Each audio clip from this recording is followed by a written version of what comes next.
ನೋಡಕ್ಕೆ ಒಂದು ರೆಪ್ಯುಟೇಷನ್ ಸಾಧಾರಣ ಹಾಸ್ಪಿಟಲ್, ಆದರೆ ಇದರ ಒಳಗಡೆ ನಡೆಯುತ್ತದೆ ಮೆಡಿಕಲ್ ಮಾಫಿಯಾ.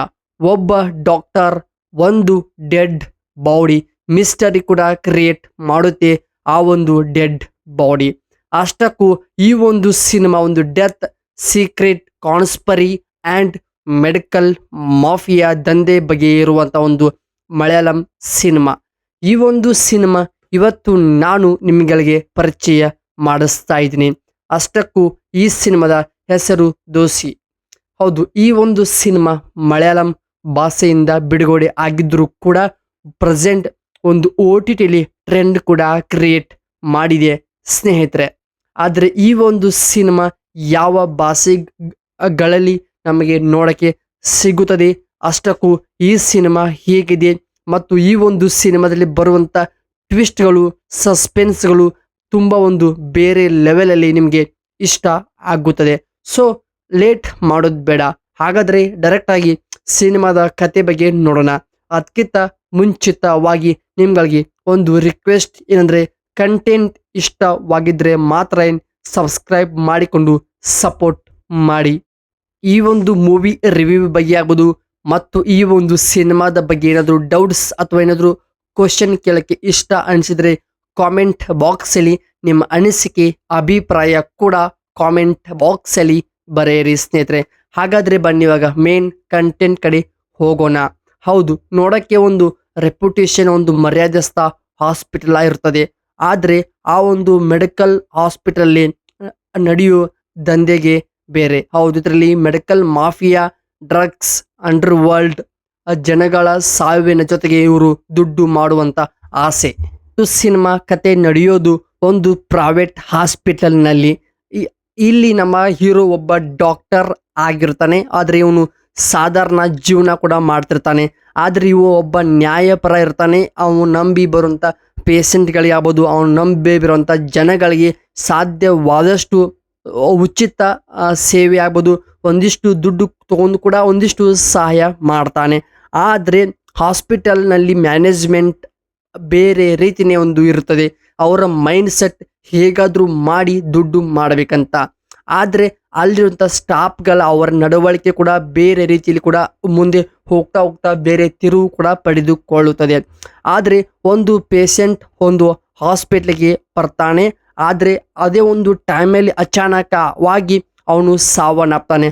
ಆದರೆ ಈ ಒಂದು ಸಾವು ಒಂದು ನಿಗೂಢವಾಗಿರುತ್ತದೆ.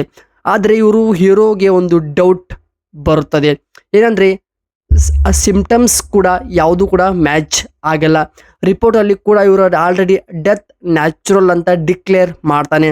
ಆದರೆ ಹೀರೋಗೆ ಒಂದಿಷ್ಟು ಡೌಟ್ ಕೂಡ ಇರುತ್ತದೆ, ಏನಂದರೆ ಹೀರೋ ಸೀಕ್ರೆಟ್ ಆಗಿ ಆ ಒಂದು ಸಾವು ಯಾಕೆ ನ್ಯಾಚುರಲ್ ಆಗಿ ಆಯಿತು ಅಂತ ಇವನಿಗೆ ತುಂಬ ಅನುಮಾನ ಕೂಡ ಕ್ರಿಯೇಟ್ ಆಗುತ್ತವೆ. ಆದರೆ ಅವನು ಯಾರಿಗೆ ಗೊತ್ತಾಗದಂತೆ ಸೀಕ್ರೆಟ್ ಆಗಿ ಆ ಒಂದು ರಿಪೋರ್ಟ್ ಓದುತ್ತಾನೆ. ಅವನಿಗೆ ಒಂದು ಶಾಕ್ ಕೂಡ ಎದುರಾಗುತ್ತದೆ. ಅಲ್ಲಿ ಅವನಿಗೆ 3 ರೀತಿಯ ಶಾಕ್ಗಳು ಕಾಣುತ್ತವೆ. ಮೊದಲನೇ ಶಾಕ್ ಏನಂದರೆ ರಿಪೋರ್ಟ್ ಚೇಂಜ್ ಆಗಿರುತ್ತದೆ.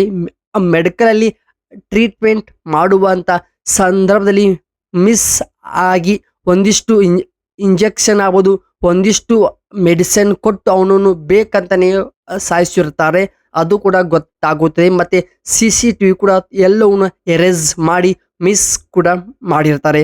ಆದರೆ ಅವನಿಗೆ ಸುಲಭವಾಗಿ ಗೊತ್ತಾಗುತ್ತೆ ಈ ಒಂದು ಹಾಸ್ಪಿಟಲ್ಲಿ ಏನೋ ಒಂದು ನಡೀತಾ ಇದೆ, ಬಟ್ ಅದು ನನಗೆ ಗೊತ್ತಾಗ್ತಲ್ಲ ಅಂತ ಅವನಿಗೆ ಅವತ್ತು ರಿಯಲೈಸ್ ಆಗುತ್ತದೆ. ಆದರೆ ಈ ಒಂದು ಸಾವು, ಆ ಒಬ್ಬ ವ್ಯಕ್ತಿಯ ಡೆತ್ ಕೇಸ್ ಬೇರೆ ರೀತಿಯ ಹಂತಕ್ಕೆ ಹೋಗುತ್ತದೆ. ಆದರೆ ಅಂಥ ಒಂದು ಸಮಯದಲ್ಲಿ ಪದೇ ಪದೇ ಅದೇ ಒಂದು ಪ್ಯಾಟರ್ನಲ್ಲಿನೇ ಬರುವಂಥ ಪೇಷಂಟ್ಗಳ ಸಾವು ಆಗ್ತಿರುತ್ತೆ. ಬಟ್ ಆದರೆ ಹೀರೋಗೆ ತುಂಬಾ ಡೌಟ್, ತುಂಬಾ ಕ್ಯೂರಿಯಾಸಿಟಿ ಹುಟ್ಟುತ್ತದೆ. ಯಾಕೆ ಜನ ಬಂದು ಇದೇ ಹಾಸ್ಪಿಟಲ್ಲಿ ಅದೇ ರೀತಿ ಅದೇ ಸೇಮ್ ರೋಗದಿಂದ ಆ ಒಂದು ಸೇಮ್ ಪ್ರಾಬ್ಲಮಿಂದ ಸಫರ್ ಆಗಿ ಸಾಯ್ತಿದ್ದಾರೆ ಅಂತ. ಆದರೆ ಕೊನೆಗೆ ಹಾಸ್ಪಿಟ್ಲ್ ಒಳಗಡೆ ಏನು ನಡೀತಾ ಅಂತ ಆಮೇಲೆ ಗೊತ್ತಾದಾಗ ಅವನು ಸೀಕ್ರೆಟ್ ಆಗಿನೇ ಯಾರಿಗೂ ಗೊತ್ತಾಗದಂತೆಯೇ ಒಂದಿಷ್ಟು ತನಿಖೆ ಆಗ್ಬೋದು, ಒಂದಿಷ್ಟು ಎನ್ಕ್ವೈರಿ ಮಾಡಿದಾಗ ಅವನಿಗೆ ಅಲ್ಲಿ ಒಂದಿಷ್ಟು ಪ್ರಾಬ್ಲಮ್ಸ್ಗಳು ಬರ್ತವೆ. ಏನಂದರೆ ಆಲ್ರೆಡಿ ಈ ವ್ಯಕ್ತಿ ಮೆಡಿಕಲ್ ಮಾಫಿಯಾ ವಿರುದ್ಧ ಎಲ್ಲ ಪ್ರೂಫ್ಸ್ಗಳನ್ನು ಕಲೆಕ್ಟ್ ಮಾಡಿ ಜನಗಳ ಮುಂದೆ ತರಬೇಕಂತ ಫಿಕ್ಸ್ ಆಗಿರ್ತಾನೆ. ಈ ವಿಷಯ ಹೇಗೋ ಮ್ಯಾನೇಜ್ಮೆಂಟ್ಗೆ ಗೊತ್ತಾಗುತ್ತದೆ. ಅಲ್ಲಿಂದ ನಮ್ಮ ಹೀರೋಗೆ ತುಂಬ ರೀತಿಯ ಪ್ರಾಬ್ಲಮ್ಸ್ ಕೊಡೋಕ್ಕೆ ಕೂಡ ಆ ಮ್ಯಾನೇಜ್ಮೆಂಟ್ ರೆಡಿ ಆಗ್ತಾರೆ. ಅಂಥ ಒಂದು ಸಮಯದಲ್ಲಿ ಡೇಂಜರಸ್ ವಿಲನ್ಗಳ ಎಂಟ್ರಿ ಆಗುತ್ತದೆ. ವಿಲನ್ಗಳ ಎಂಟ್ರಿ ಆದ ಮೇಲೇ ಮತ್ತೊಂದಿಷ್ಟು ಈ ಸಿನಿಮಾ ಇಂಟ್ರೆಸ್ಟ್ ಆಗಿ, ಡೆಪ್ತ್ ಆಗಿ, ಸಸ್ಪೆನ್ಸ್ ಆಗಿ ಮುಂದಕ್ಕೆ ಹೋಗುತ್ತದೆ. ಆದರೆ ಈ ನಮ್ಮ ಹೀರೋ ಒಬ್ಬ ಪೊಲೀಸ್ ವ್ಯಕ್ತಿನ ಈ ಒಂದು ಕೇಸ್ಗೆ ತರ್ತಾನೆ. ಆ ಒಬ್ಬ ಫ್ರೆಂಡ್ ಅಂದರೆ ಒಬ್ಬ ತಮ್ಮ ಕಜಿನ್ ಅಥವಾ ತಮ್ಮ ಫ್ರೆಂಡ್ ಅಂತ ಹೇಳ್ಬೋದು. ಸಿನಿಮಾದಲ್ಲಿ ಅವರಿಬ್ಬರ ಒಂದು ಎಂಟ್ರಿ, ಆಮೇಲೆ ಅವರು ಮಾಡುವಂಥ ಎನ್ಕ್ವೈರಿ, ತನಿಖೆ ಬೇರೆ ರೀತಿಯಲ್ಲಿ ಸ್ಪೀಡಾಗಿ ಮುಂದೆ ಹೋಗುತ್ತದೆ. ಅದರ ಇಬ್ಬರ ಮಧ್ಯೆ ಇರುವಂಥ ಕಮ್ಯುನಿಕೇಷನ್ ಆಗ್ಬೋದು, ಮಾಡುವಂಥ ಪ್ರೂಫ್ಸ್ಗಳು, ಕಲೆಕ್ಟ್ ಮಾಡುವಂಥ ಎವಿಡೆನ್ಸ್ಗಳು ಎಲ್ಲವೂ ಕೂಡ ಸಖತ್ತಾಗಿ ಒಂದು ಒಳ್ಳೆ ಸ್ಟೋರ್ ಮಾಡ್ತಾರೆ. ಆದರೆ ಸರಿಯಾದ ಸಮಯದಲ್ಲಿ ಜನಗಳ ಮುಂದೆ ಈ ಒಂದು ಹಾಸ್ಪಿಟಲಲ್ಲಿ ನಡೆಯುವಂಥ ದಂಧೆಗಳಾಗ್ಬೋದು, ಡ್ರಗ್ಸ್, ಕುಕಿಂಗ್ಸ್, ಈ ರೀತಿ ಒಂದಿಷ್ಟು ಇಲ್ಲೀಗಲ್ ಗೌರ್ಮೆಂಟಿಗೆ ಗೊತ್ತಾಗದಂತೆ ಜನಗಳ ದುಡ್ಡು ತಗೊಂಡು ಜನಗಳ ಪ್ರಾಣನೇ ತೆಗೆಯುವಂಥ ಒಂದು ಕೆಲಸ ಇಲ್ಲಿ ನಡೀತಾ ಇದೆ ಅಂತ ಜನಗಳೇ ಅರ್ಥ ಮಾಡಿಸೋಕೆ ಇವರು ಸಾಕಷ್ಟು ಹೋರಾಡುತ್ತಾರೆ. ಆದರೆ ಮತ್ತೊಂದಿಷ್ಟು ತನಿಖೆ ಇನ್ನೊಂದಿಷ್ಟು ಡೆಪ್ತ್ ಅಲ್ಲಿ ಹೋದಾಗ ಅಲ್ಲಿ ಇಲ್ಲಿಗಲ್ ಡ್ರಗ್ಸ್ಗಳ ಹಾಸ್ಪಿಟಲಲ್ಲಿ ದಂಧೆ ಶುರು ಮಾಡ್ತಾರೆ. ಆದರೆ ರಾಂಗ್ ಟ್ರೀಟ್ಮೆಂಟ್ ಕೊಟ್ಟು ಜನಗಳು ಸಾವು ಕೂಡ ಮಾಡಿಸ್ತಾರೆ. ಫೇಕ್ ರಿಪೋರ್ಟ್ಗಳನ್ನು ಕೂಡ ಬದಲಾಯಿಸಿ ಈ ಒಬ್ಬ ಸತ್ತಿರೋದು ವ್ಯಕ್ತಿ ನಾರ್ಮಲ್ ಆಗಿ ಹಾರ್ಟ್ ಅಟ್ಯಾಕ್ ಅಥವಾ ಬೇರೆ ಒಂದು ರೀಸನ್ನಿಂದ ಸತ್ತಿದಂತ ರಿಪೋರ್ಟ್ ಕೂಡ ಚೇಂಜ್ ಮಾಡುತ್ತಿರ್ತಾರೆ. ಎಲ್ಲ ಪ್ರೂಫ್ಸ್ಗಳು ಬೇಕಾಗುತ್ತದೆ ಕೋರ್ಟಲ್ಲಿ ಅಥವಾ ಹೇಳೋಕ್ಕೆ, ಜನಗಳ ಮುಂದೆ ತರೋಕ್ಕೆ. ಪ್ರೂಫ್ ಸಲುವಾಗಿ ಎಷ್ಟೇ ಕಷ್ಟ ಆದರೂ ಕೂಡ ಹೇಗೂ ಸಹಿಸಿಕೊಂಡು ಎಲ್ಲವನ್ನು ಕೂಡ ಸ್ಟೋರ್ ಮಾಡ್ತಾನೆ ನಮ್ಮ ಹೀರೋ ಆಗ್ಬೋದು. ಅದರಲ್ಲಿ ಎಂಟ್ರಿ ಆಗಿರೋ ಒಬ್ಬ ಪೊಲೀಸ್ ಆಫೀಸರ್. ಆದರೆ ಈ ವಿಷಯ ಮೇಲಿರುತ್ತೆ MDಗೆ ಗೊತ್ತಾದಾಗ ನಮ್ಮ ಹೀರೋ ಮೇಲೆ ಅಟ್ಯಾಕ್ಸ್ ಮಾಡಿಸ್ತಾರೆ. ಅಂದರೆ ಇವನು ವ್ಯಕ್ತಿ ಬಿಟ್ಟರೆ ಎಲ್ಲವನ್ನು ತೆಗೆದುಕೊಂಡು ಜನಗಳ ಮುಂದೆ ಇಡ್ತಾನೆ ಅಂತ ಅರ್ಥ ಮಾಡಿಕೊಂಡು ನಮ್ಮ ಹೀರೋಗೆ ಜಾಬಿಂದ ತೆಗೆಯೋ ಕೆಲಸ ಆಗ್ಬೋದು, ಅವನಿಗೆ ರೋಡಲ್ಲಿ ಹೋಗುವ ಆಕ್ಸಿಡೆಂಟ್, ಫ್ಯಾಮಿಲಿ ಮೇಲೆ ಅಟ್ಯಾಕ್ಸ್ ಮತ್ತು ಅವನಿಗೆ ಸಾಕಷ್ಟು ಕಷ್ಟಗಳನ್ನು ಕೂಡ ಕೊಡ್ತಾನೆ. ಆದರೆ ನಮ್ಮ ಹೀರೋ ಯಾವುದು ಕೂಡ ಕುಗ್ಗಲ್ಲ, ಯಾರು ಕೂಡ ಭಯ ಕೂಡ ಪಡಲ್ಲ. ಆದರೆ ಹೇಗಾರು ಮಾಡಿ ಇವ್ರನ್ನೆಲ್ಲರೂ ಕೂಡ ಬೀದಿಗೆ ತರಬೇಕು, ಇವ್ರಿಗೆ ಮುಖಕ್ಕೆ ಮಸಿ ಬೆಳಿಬೇಕಂತ ಹೀರೋ ಫಿಕ್ಸ್ ಆಗಿರ್ತಾನೆ. ಆದರೆ ಇದರಲ್ಲಿ ಒಬ್ಬ ದೊಡ್ಡ ವ್ಯಕ್ತಿಗಳ ಕೈವಾಡ ಇರುತ್ತೆ. ರಾಜಕೀಯ ವ್ಯಕ್ತಿಗಳು ಕೂಡ ಇನ್ವಾಲ್ವ್ ಆಗಿರುತ್ತಾರೆ ಮತ್ತು ಒಂದಿಷ್ಟು ಅಲ್ಲಿರುವಂಥ ಮೆಡಿಕಲಲ್ಲಿ ಕೆಲಸ ಮಾಡುವಂಥ ಸ್ಟಾಫ್ಗಳು ಕೂಡ ಅದರಲ್ಲಿ ಇನ್ವಾಲ್ವ್ ಆಗಿರುತ್ತಾರೆ. ಸೊ ಈ ಒಂದು ವಿಷಯ ಗೊತ್ತಾದ ಸಿನಿಮಾದಲ್ಲಿ ಹೀರೋಗೆ ತುಂಬ ಒಂದು ಶಾಕ್ ಆಗುತ್ತದೆ. ಏಕೆಂದರೆ ಪ್ರತಿದಿನ ಹಾಸ್ಪಿಟಲ್ಗೆ ಬಂದಾಗ ಎಲ್ಲರೂ ಚೆನ್ನಾಗಿ ಮಾತಾಡಿಸ್ತಾರೆ. ಬಟ್ ಆದರೆ ಅವರ ಒಳಗಡೆ ಈ ರೀತಿ ಒಂದು ಸಿಟ್ಟು, ಈ ರೀತಿ ಒಂದು ಇಲ್ಲಿಗಲ್ ಕೆಲಸ ಮಾಡುವಂಥ ಗುಣ ಇದೆ ಅಂತ ಗೊತ್ತಾದಾಗ ಅವನಿಗೆ ಕೂಡ ಒಂದು ಶಾಕ್ ಆಗುತ್ತದೆ ಸ್ನೇಹಿತರೆ. ಆದರೆ ಅದೇ ಒಂದು ಸಮಯದಲ್ಲಿ ಅದೇ ಒಂದು ಹಾಸ್ಪಿಟಲಲ್ಲಿ ಕೆಲಸ ಮಾಡುವಂಥ ಒಬ್ಬಳು ನರ್ಸ್ ಈ ಒಂದು ವಿಷಯ ಅವಳಿಗೆ ಮುಂಚೆನೇ ಗೊತ್ತಿರುತ್ತೆ. ಆದರೆ ಹಾಸ್ಪಿಟಲ್ನ ಮ್ಯಾನೇಜ್ಮೆಂಟ್ ಅವಳನ್ನು ಭಯಪಡಿಸಿ ಈ ಸತ್ಯ ಹೊರಗಡೆ ಹೇಳಿದರೆ ನಿನ್ನ ಪ್ರಾಣ ತೆಗಿತೀವಿ ಅಂತ ಇವಳಿಗೆ ಮುಂಚೆನೆ ಹೆದರಿಸ್ತಾರೆ. ಆದರೆ ಇವಳು ಕೂಡ ಸುಮ್ಮನೆ ಇರ್ತಾಳೆ, ಸರಿಯಾದ ಸಮಯ ಸರಿಯಾದ ವ್ಯಕ್ತಿ ಮುಂದೆ ಹೇಳಬೇಕಂತ. ಆದರೆ ಹೀರೋ ಮುಂದೆ ಇವಳು ಎಲ್ಲ ಕೂಡ ಬಿಚ್ಚಿಡ್ತಾಳೆ. ಅಂದರೆ ಈ ರೀತಿ ಹಾಸ್ಪಿಟಲ್ ಏನು ಆಗ್ತಾ ಇದೆ, ಯಾವ ರೀತಿ ಆಗ್ತಾ ಇದೆ, ಯಾರಿಗೆ ಇದು ಸಪ್ಲೈ ಆಗ್ತಾ ಇದೆ, ಯಾವ ಒಂದು ರೀಸನ್ಗೆ ಇದು ಇಷ್ಟೆಲ್ಲ ಮಾಡ್ತಾರೆ ಅಂತ ಹೀರೋ ಮುಂದೆ ಪ್ರತಿ ಒಂದೊಂದು ಪ್ರೂಫ್ಸ್ ಜೊತೆಗೆ ಇವಳು ಹೇಳ್ತಾಳೆ. ಆಮೇಲೆ ಮತ್ತೊಂದಿಷ್ಟು ಇದೇ ಒಂದು ಕೇಸ್ಗೆ ಹೆಲ್ಪ್ ಸಿಗುತ್ತದೆ. ಆದರೆ ಬೇರೆ ಕಡೆ ನಾವು ಮತ್ತೊಂದಿಷ್ಟು ಈ ಜನಗೆ ಅಂದರೆ ಈ ಒಂದು ಹಾಸ್ಪಿಟ್ಲ್ಗೆ ಯಾರು ಹೆಲ್ಪ್ ಮಾಡ್ತಾರೆ ಅನ್ನೋದು ಕೂಡ ಗೊತ್ತಾಗುತ್ತದೆ. ಅಲ್ಲಿಂದ ಈ ಸಿನಿಮಾ ಕತೆ ಬೇರೆ ಲೆವೆಲ್ಗೆ ಮುಂದಕ್ಕೆ ಹೋಗುತ್ತದೆ ಸ್ನೇಹಿತರೆ. ಇದೇ ಸಮಯದಲ್ಲಿ ಎಲ್ಲ ಪ್ರೂಫ್ಸ್ಗಳು ಇವನು ಸಂಗ್ರಹಿಸಿದ ಮೇಲೆ ಹೇಗಾದರೂ ನಿಜ ಹೊರಗೆ ತರಬೇಕಂತ ಟ್ರೈ ಮಾಡ್ತಾನೆ.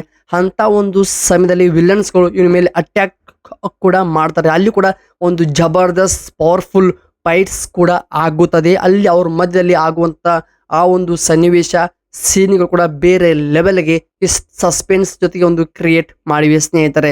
ಆದರೆ ಈ ಒಂದು ಕ್ಲೈಮ್ಯಾಕ್ಸ್ ಹಂತಕ್ಕೆ ಈ ಸಿನಿಮಾ ಬಂದಾಗ ಡೆತ್ ಅಂದರೆ ಸಾವಿನ ಹಿಂದ್ಗಡೆ ಒಂದು ಬಿಗ್ ಮೆಡಿಕಲ್ ಮಾಫಿಯಾ ನಡೀತಾ ಇದೆ ಮತ್ತು ಪೇಷಂಟ್ಗಳ ಎಕ್ಸ್ಪೆರಿಮೆಂಟ್ ಮಾಡ್ತಿದ್ದಾರೆ. ಅಂದರೆ ಬರುವಂಥ ಪೇಷಂಟ್ಗಳು ಇಟ್ಕೊಂಡು ಅವರ ಆರ್ಗನ್ಸ್ಗಳು ತೆಗೆದುಕೊಂಡು ಹೊಸ ಒಂದು ಎಕ್ಸ್ಪೆರಿಮೆಂಟ್ ಮಾಡ್ತಿದ್ದಾರೆ ಅದು ಕೂಡ ಗೊತ್ತಾಗುತ್ತದೆ.